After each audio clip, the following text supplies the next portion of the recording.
In this video, I'm going to show you how you can paste video attributes so you can edit faster. And without further ado, let's jump right into this video. So simply, I'll just, let's say here I have two videos. This is the first one and the second one.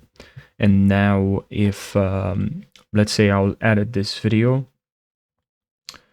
So actually, I'll use this one. And now I'll just change the size of this video, the position. Actually, the position I'll change, and I'll move it here. Move the video right here. And now what can I do is just Control C, or you can right click and here select copy, and then here you right click.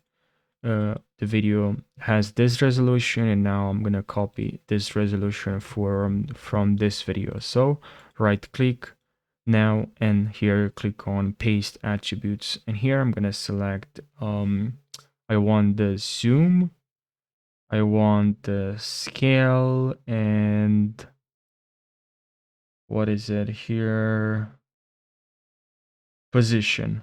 Apply, and now as you can see we have the same position. So it will save you a lot of time instead of just doing it all over again. If you just want to have the same position here, I think that's gonna save you a lot of time. So I really hope you found this short video helpful. Make sure you subscribe for more, and take care.